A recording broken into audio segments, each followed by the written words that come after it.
And the question today, from the number one question today from all the girls in Southern California is, Mr. Chapman, welcome to the show. Who funds the IMF?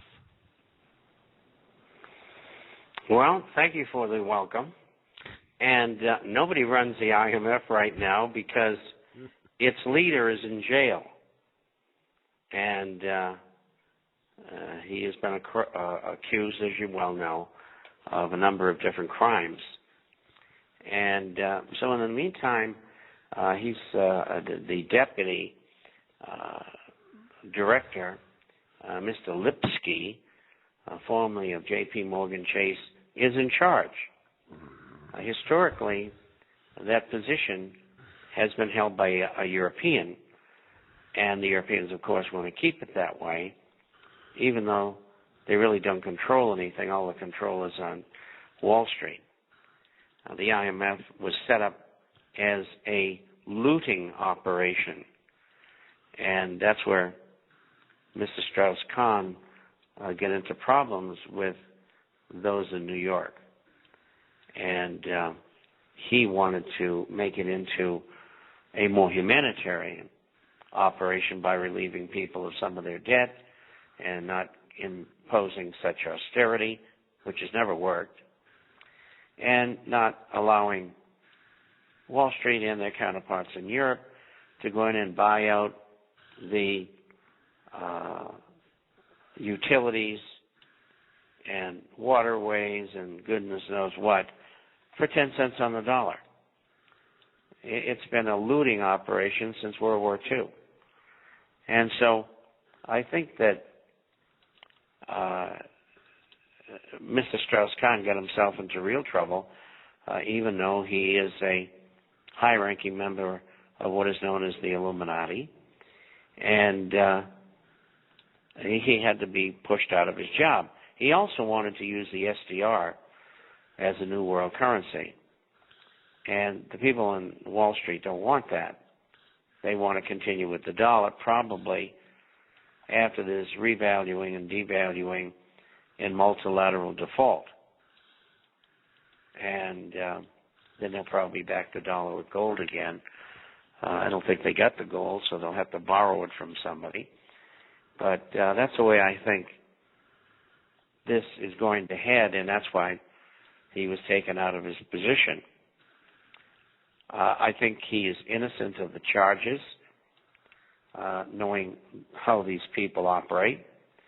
I think J.P. Morgan was the one who was behind all this. And a man who's a billionaire, an economist, a financier, a professor, doesn't go around trying to do the kind of things he's accused of to Ugandan Muslim women. I mean, he's paying $3,000 a night for a suite. He could probably easily get a hooker for $1,000. And so I don't believe that story one bit. And I think he was taken down to get him out of the way. And it'll be interesting to see whether he's found guilty. And I don't think so. And where do we go from here, Mr. Chapman? Well, I think the IMF and the Eurozone countries and all of the EU have serious problems with their debtor nations who are part of their groups. And it's not going to go away. It cannot be financed. It's $4 trillion. I said that a year and a half ago. Nobody was listening. Now, they did allocate among the affluent and semi-affluent members almost $1 trillion to bail these people out. Well, it's not going to work. It's not enough money. You go to the other end, if they were to get 2 or 3 or 4 trillion, the donators would go bankrupt. The solvent countries would go under. There's no place for them to go. There is no recovery. There cannot be. There must be default, and the banks don't want to take the losses. Sovereign nations don't want to take them either, that are holding Greek, Portuguese, Irish, Spanish, Belgian, and Italian paper. But they'll have to.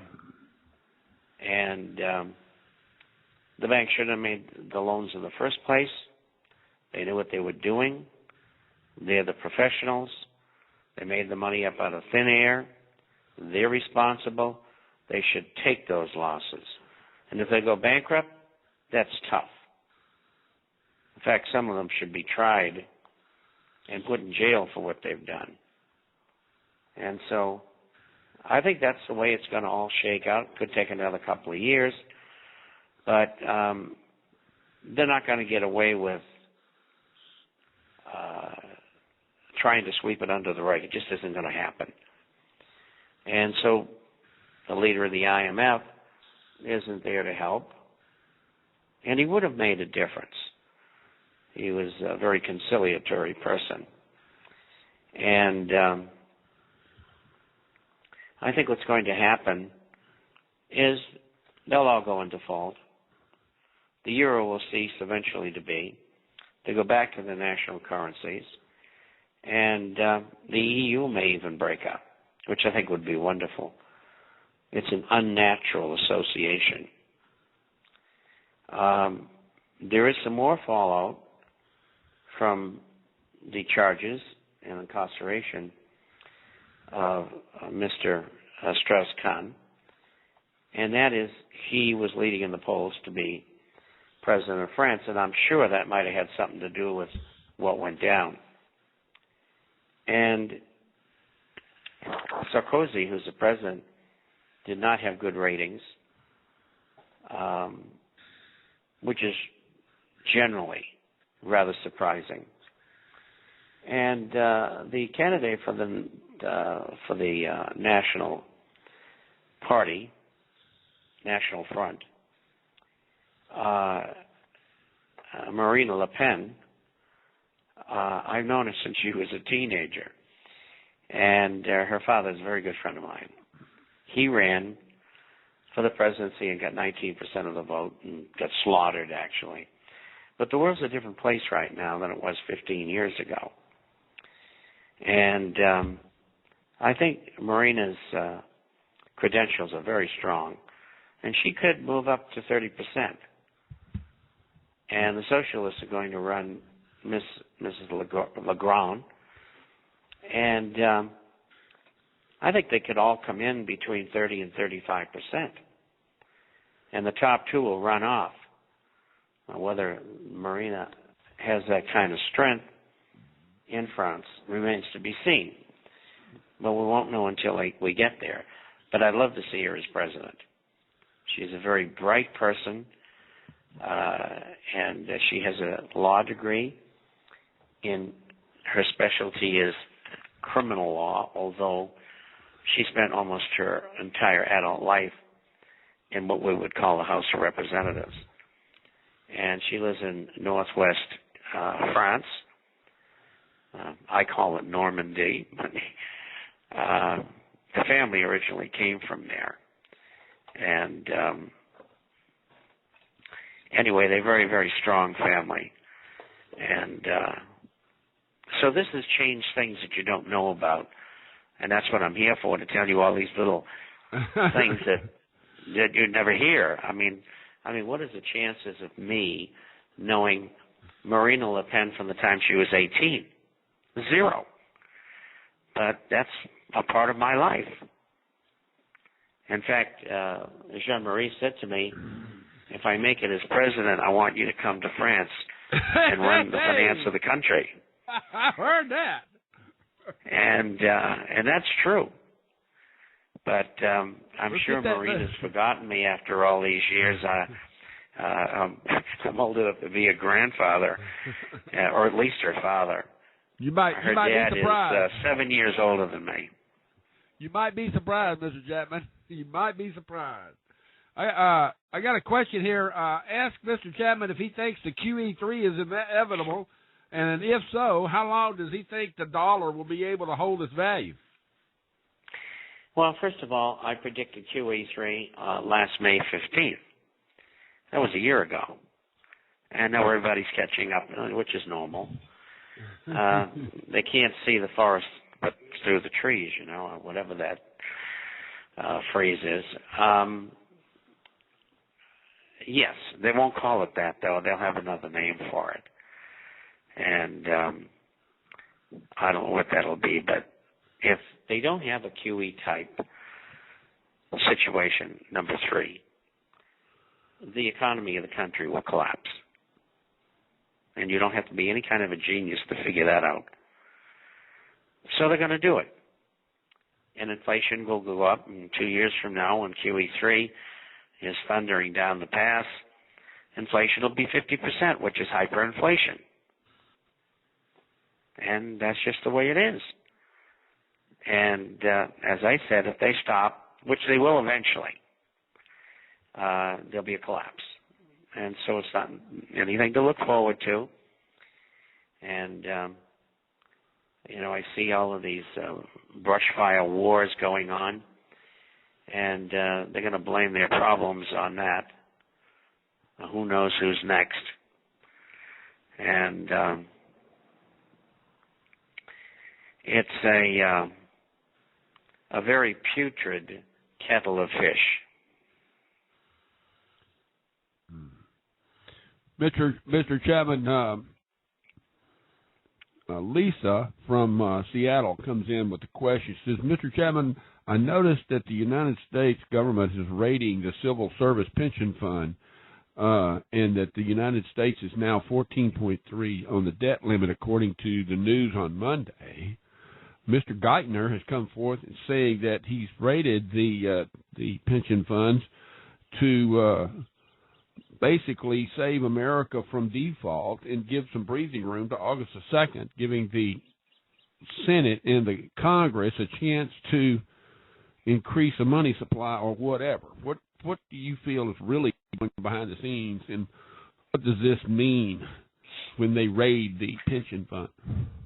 Well, Congress is not going to allocate any money for a bailout, so that's out. So that means that the Fed would have to do it on all. Now, what's happening is that the Treasury is saying, no, we're going to steal the money from the funds that are supposed to be going into those retirement plans. Then they'll never replace it, believe me. And the next thing on the agenda is to go after the $6 trillion in the 401ks and the IRAs. And I can promise you, sooner or later, they're going to go after them. So if you got them, get out of them. Put your investments in your safe or in a personal account in a brokerage firm or whatever. Anybody that wants help in doing that, just let me know. I'll help you. We don't charge for anything except for publication. And that's the way I think they're going to go on this. And they figure that can buy them a number of years, maybe 3 or 4 years. And that's how I think they're looking at it. Of course, everybody will get either U.S. government bonds or a guarantee from the government that they'll get retirement. The problem is inflation will be over 50%, and no matter what they allocate, half the buying power will be gone. So that's why you don't want to be in them anymore. And don't tell me that you don't want to pay the taxes. You're going to have to pay them sooner or later, whether you're dead or alive. So get that through your thick skulls out there. Mm-hmm. As far as the penalties are concerned, they're about 10% a cost of doing business. And I strongly urge people to get out. Another thing they came up with today, and this is another humdinger that will show you the direction that they're headed in. New legislation. I don't have a number on it yet. It's going to be called the SEAL, S-E-A-L, 401k Savings Act by Senator Mike Enzi of Wyoming and Senator Cole. And they propose workers would be limited to tapping into their 401k retirement plans for loans under this legislation. A lot of people have been going in there to get money out because they don't have any job anymore. And a lot of people have been going in there and taking money out to buy gold and silver, coins, bullion, and shares. And the bill would limit the number of outstanding loans for each participant to 3. Employers would have the option to reduce the number for their plans to less than 3. And 28% of the participants in these accounts had an outstanding loan at the end of 2010. So withdrawal has been extensive. It's a record. And the average loan is $7,860. And 58% of the plans permit participants to have 2 or more loans at one time. Now, let me tell you what the problem here is. When they pull money out of their plans, what happens is something has to get sold in the market in order to get the money to give to these people, because they don't leave lots of cash hanging around, so to speak. So that puts pressure on the bond and the stock market to the downside.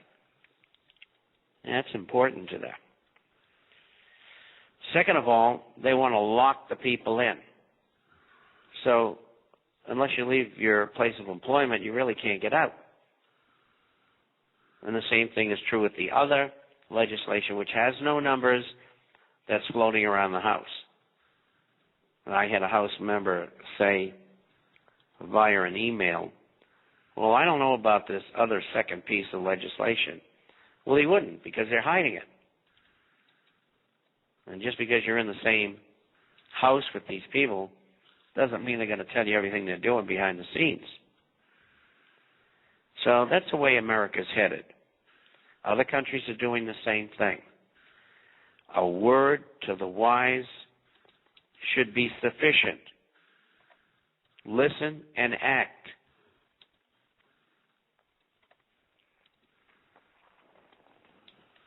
Mr. Chapman, in the world out there, do you feel that those that have money coming in for the pension fund, are they going to be able to have any pensions at all? Well, it all depends on how they do it when they do it. And if they do it, this is not, an ironclad case. This very simply is a possibility. But I think they'll do it. Desperate people do desperate things. Where else are they going to get the money? Have the Fed keep on printing it? Have inflation going rampant? They want to play this game out. So I think there's a good chance of passage. And I wouldn't want to be around. Neither would I. Neither would I. 100%. And, who knows what they're going to do with government pensions and Social Security. I mean, all I have to do is say, well, we don't have enough money, so we're going to cut all government pensions of all kinds, all Medicare, Medicaid too, as well as Social Security by 20%, 40%. Who knows? Government can do anything it wants.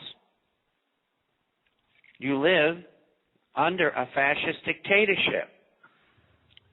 And the dictators are Wall Street and the bankers. That criminal syndicate that runs around in $6,000 suits. Well, they screw the public. And how do I know? I spent 29 years there. That's how I know. That's a fact. Mr. Chapman, who do you think is going to take over the IMF? I think they'll, as much as J.P. Morgan Chase wants Lipsky in there. I think a European's going to take it. The European aluminists have got to be absolutely furious that one of their people has been emotionally, mentally, and politically castrated. But, sometimes these people play hardball. And so I think that it'll probably be a European, and I don't know who. And it won't take long. Ladies and gentlemen, we'll be back in about 3 minutes. 3 minutes only. We're only going to do a 3-minute break for all you wind talkers out there. We'll be right back with Mr. Bob Chapman. 3 minutes. I want to welcome Mr. Bob Chapman back to the show. And as you all know, his wife is named Judy. And on Wednesdays and Saturdays, he puts out the International Forecaster. And Judy is worked behind the scenes to make sure it gets out there. Welcome back to the show, Mr. Chapman. Well, thank you very much. And I see Wendy's back on the show advertising. Oh, yeah. She's been here in the background every once in a while. Well, she's got some wonderful products, and she's helped a lot of people. Yes, she does. She gets a little wrapped up. She just got moved, and she's trying to find internet service. She's kind of what we say going through internet withdrawal at home because she hasn't got a computer at her house anymore. She took them both down to her new store, and she kind of missed your newsletter Wednesday because she couldn't get it emailed out. Well, she thought she had an email out, but it didn't go. But she does everything she can. I have a question from Melissa Hopkins, by the way. She's out here. She wants to ask Mr. Chapman, what do you suggest for us little people? What do you suggest us little people do and say to our representatives about the financial?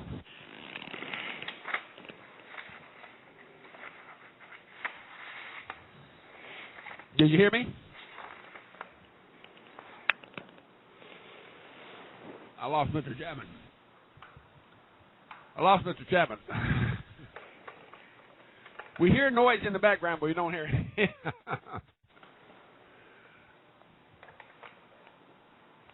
Mr. Chapman, you still there? I get cut off. No, you're here. He has to hang. I guess he hung up and he's going to call back in. But he was here. Live radio, ladies and gentlemen. This is international live radio. And he will come back. We will get that question answered for I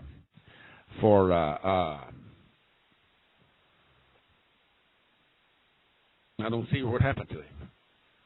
We'll get that question answered for Melissa Hopkins as soon as he comes back. There he is. He's back. There he is. Yeah, there he is. What did I do wrong? I don't know. We could hear you talk. We could hear you talking, but you couldn't hear us. Well, here I am. Okay. Anyway, the question was from Melissa Hopkins. She wanted to know what's your suggestion that we, the little people, tell our congressmen and our representatives concerning the financial catastrophe. Well, first of all, always keep your letters short. Dear Congressman Jones, the country's in a deplorable state. These issues interest me very much. Could you vote positively about these issues and list 2 or 3 of them, and that's it? Or if you've got one issue in particular, just enunciate that. But make it brief, because he's not going to read it. It's going to go on a pile. And there's the good letters and the bad letters and so on. That's the way they do three stacks. Okay, now, speaking of the devil, Melissa Hopkins is online. Do you have a question for Mr. Chapman? I do. Can you hear me okay? Oh, you 5 by 5. Excellent. Yeah, talking about the 3 piles, it's true. I worked in the Senate and the House for a long time, and as you know, you start in the mailroom and then you work your way up. And if it was a form letter, you counted it to see if it was enough of the form letters had any impact. Then you looked at the wacko letters that were just totally wacko. You threw them in the trash. And then if someone was very specific on an issue and made a cogent argument, then you gave it to the legislative director. And the legislative director would then give it to a legislative aide that happened to work on that particular issue. So Mr. Chapman is right about keep it brief. I wouldn't even go to 3 issues. I would go to 1 and then rewrite a letter on a second or third issue because they're really not going to remember your name. But the most important thing is really gathering in numbers. Get friends to write original letters on the same subject. And that becomes very, very important. Also, what's huge is multimedia. There's a great new website called telldc.com where people can put in text or video or audio on a certain subject, and the algorithm puts it all together. And when it hits a certain number point, then that senator or congressman will be called, and they'll say, 20,000 people are upset about this issue. Could you please give a video or audio response to that? And that's become a pretty powerful tool. Well, I think that's great input. A lot better than what I gave him, but I don't have the experience in that area that you do. Yeah, but letters are still important, especially when it comes to congressmen as opposed to senators. They do read the letters.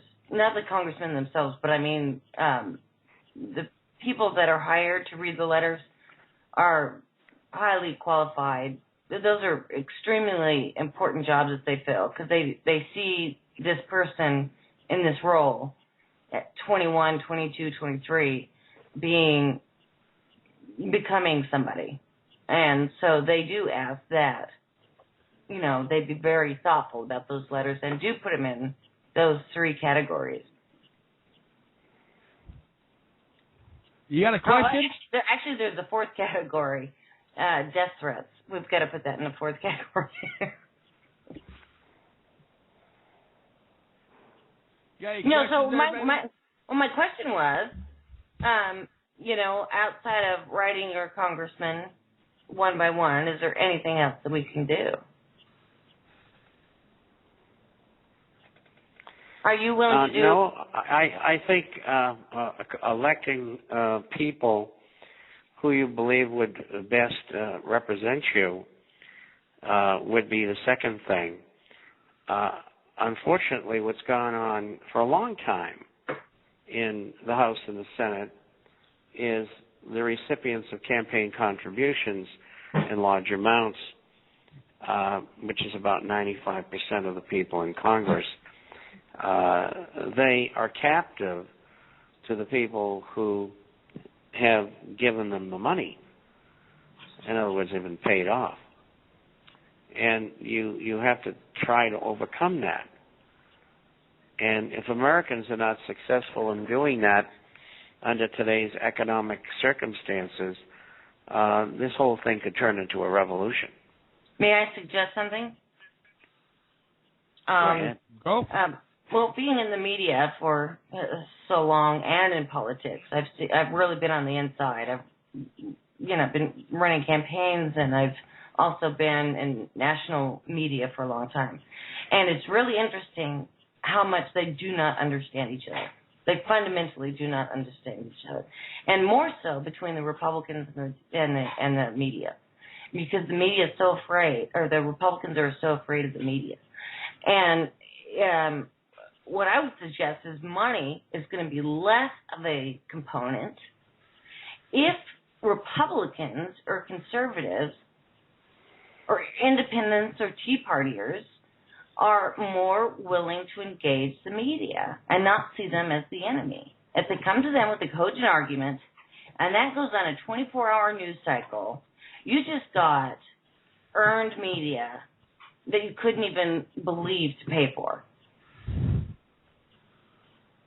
I'll just tell you a story. In 1996, I was the head of I was the broadcast director for the National Republican Senatorial Committee. And in 96 was the first year that the MP3 format came out. And so the broadcast was mainly radio at that point. You know, I did some satellite television, but that was very, very expensive. So we had to really kind of, you know, not only been on very important issues, use satellite television. So what I did is set up a program where instead of calling each radio station and give a feed of what a quick reaction was from the senator, I'd put on an 800 line where they could pick it up at their convenience, and then I would call the top radio stations in that state for the senator and say, look, I can email you this MP3. And it was amazing. The talk show host would say something and criticize the senator, and I'd call the senator on his cell phone, record it, in 15 minutes it was on the news. And I got 1,500 recordings of earned media on the news just in that 1 year. That's cool. Yeah, that's the way to go. Mm-hmm. So I think it needs what Dr. Chapman is talking about is a real grassroots effort. And I think what I would suggest is, what does a grassroots effort mean in this day and age? And I think you have to really understand social media, network media, and that involves absolutely grassroots. Get the people on the campaign trail to get a soundbite. Get it on the air. Good point. Good point. Absolutely, and have it done immediately. As soon as I got to move on. Melissa. I got another question here, Mr. Chapman. Recently, Mr. Obama has been seen with some photographs of scars over his head. Do you think that a chip has been placed in his head, and is he controlled by somebody? It's possible, but I don't know that to be so. It's very unusual when one would have a scar of that magnitude. I mean, no one has ever addressed it, and you can see it as, you know, in living color. I mean, it just, he's had some sort of an extremely serious operation, and whether he's been turned into a Manchurian candidate, I don't know. I do know I saw him extemporaneously recently, and he fumbled around. And he, like George Bush, without the teleprompter, he's rather lost. And I was very surprised. This one comes in from Europe. Mr. Chapman, there's a lot of worries over here about the United States dollar, and banks in Europe are rushing to buy gold in mass. Is this a forewarning, or is just these guys just trying to protect their own posteriors? Well, I think they're trying to protect themselves if, in fact, they're doing that. I don't know that for sure. There are countries that have announced that they've been buying gold, such as Thailand, as well as Mexico as a large buyer. A combination of two buys, which put them at about 102 tons, which is about $5 billion worth of gold. They're sitting on, in Mexico, about $90 billion in treasuries. And Mr. Carstens, who is we'll call him the Secretary of the Treasury, he says they're going to buy more. And then coming down the pike, so to speak, is an election about a year and a half from now, which I think the current presidential party, PAN, P-A-N, is going to lose. And PRI, which is called PRI, is going to win. And they already control the House and Senate and probably will continue to do so. And the reason I bring this up is that there's been talk for years, maybe the last 15 years, about backing the Mexican peso with silver.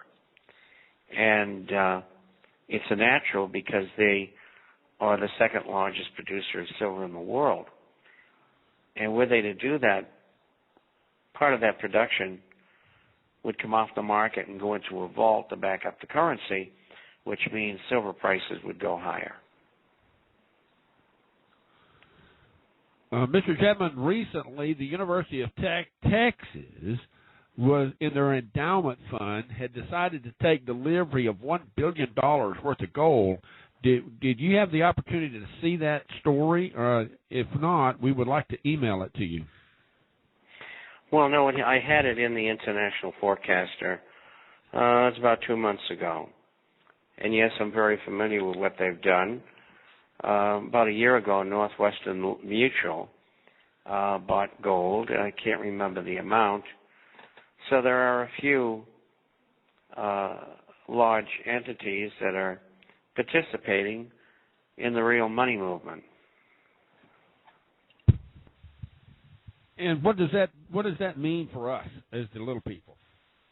Well, it means if the price of gold goes up, that'll offset any losses or some losses that might occur in the portfolio. I don't know what the percentage of total assets is in gold for both those entities, but first of all, it's unusual that they would buy gold. And secondly, I think it gives their portfolios more balance.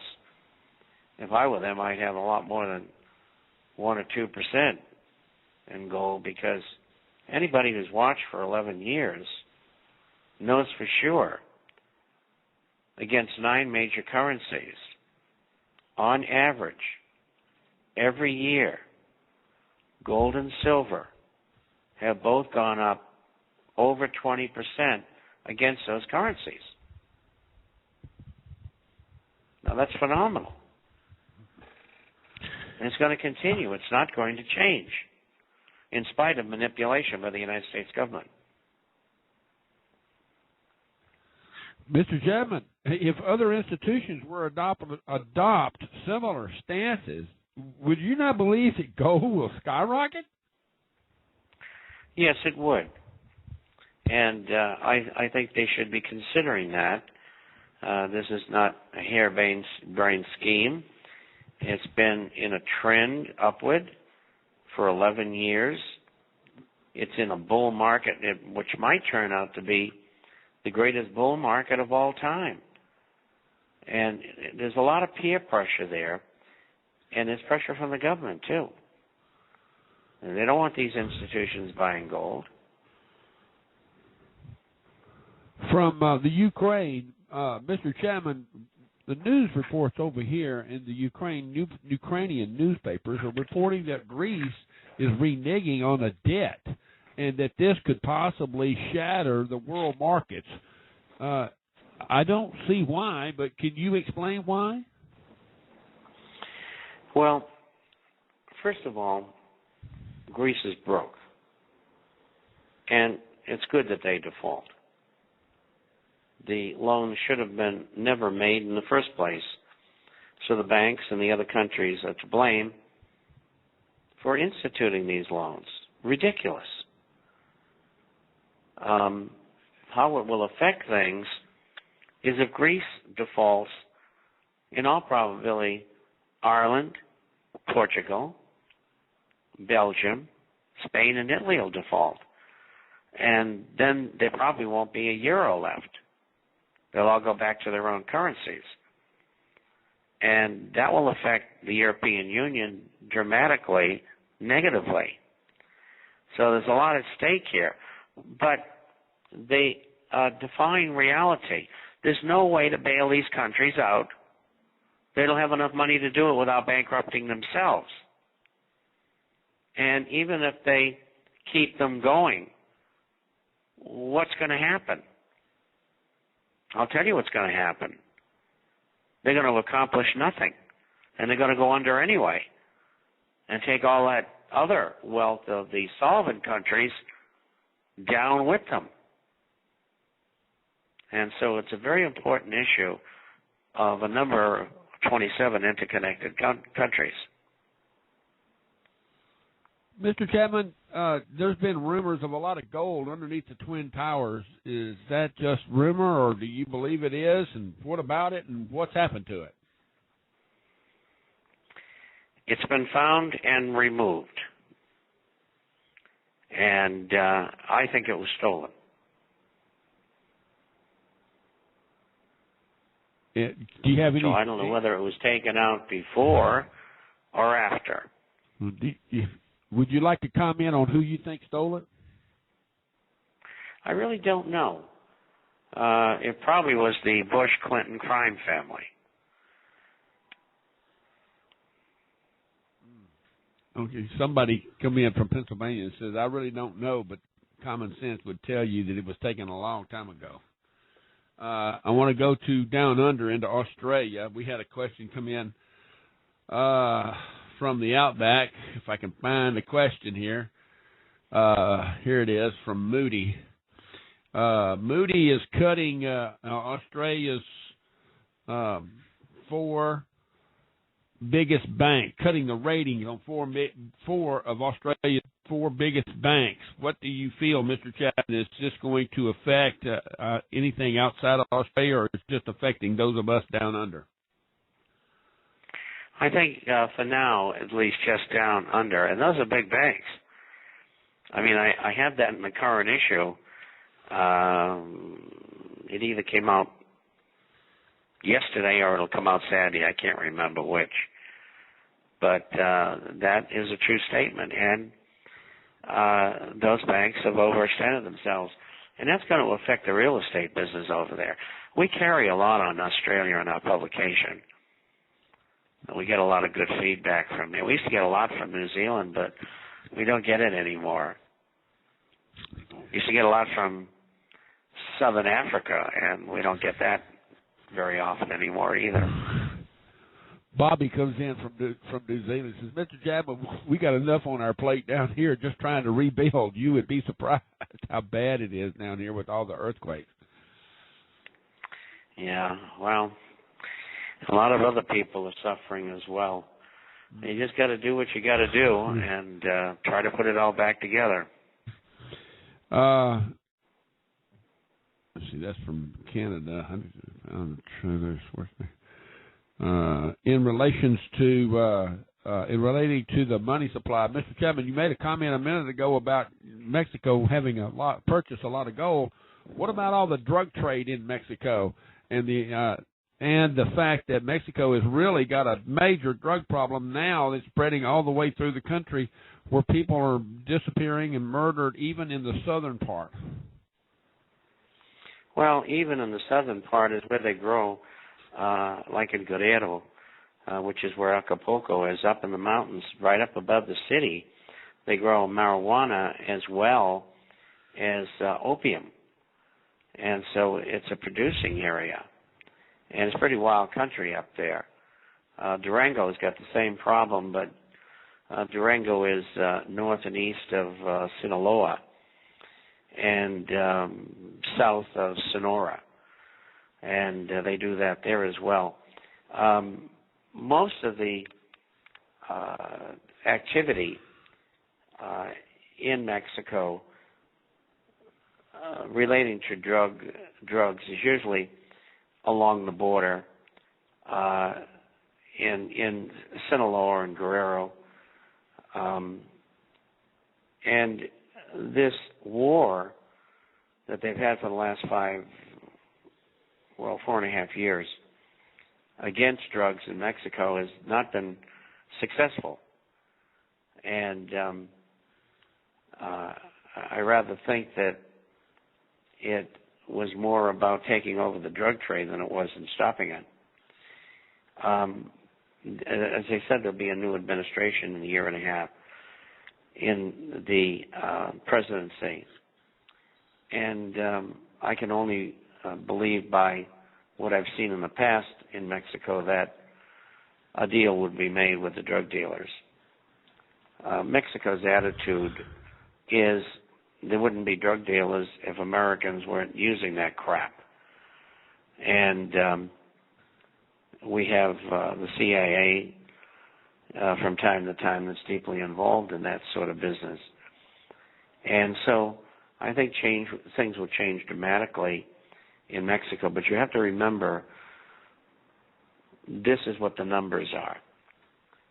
$40 billion a year to $45 billion comes from oil, $30 billion from drugs, $22 billion from people repatriating funds from the United States, whether illegal or illegal people from Mexico and the United States. Tourism is about $16 billion. So you can see how important the money is that comes from the sale of drugs to Mexico. So, by and large, most politicians don't want to change that. Mr. Chapman, gold is up 55%, but gold stocks are basically unchanged as they were compared to 3 years ago. Do you feel that we should purchase physical gold and keep it in our hands, or is gold shares a good buy? Well, the shares are an extremely good buy because they're way underpriced. And they're underpriced because your government has been manipulating the market. Now, gold and silver would be selling at much higher prices as well, and they're depressed as well because the government, for years, has suppressed their prices because they didn't want people to think there was something wrong because gold and silver shares were going up in value. So they've suppressed them, and they've done it legally through the executive order by Ronald Reagan called the President's Working Group on Financial Markets. So they're all underpriced. The difference is gold and silver bullion and coins go up 1 for 1. The shares historically have gone up anywhere between 5 and 40 times what gold and silver bullion have. There's tremendous inherent leverage in the shares.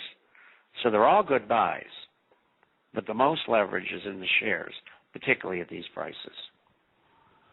Amen. Well, I've noticed that the weather is pretty good down your way. Y'all, are you and Judy going to get out to play some golf this week? And Bobby wants to know, as well as Betty wants to know if Judy's been able to get close to the hole again. Well, she's been close, but not in. We had a very close friend who was in a tournament and was about a foot from the hole and won a new car. Whoa! So not a hole in one, but beat out a whole bunch of other guys. Outstanding. We like to hear the good news. You know, all you guys down there enjoying life a little bit.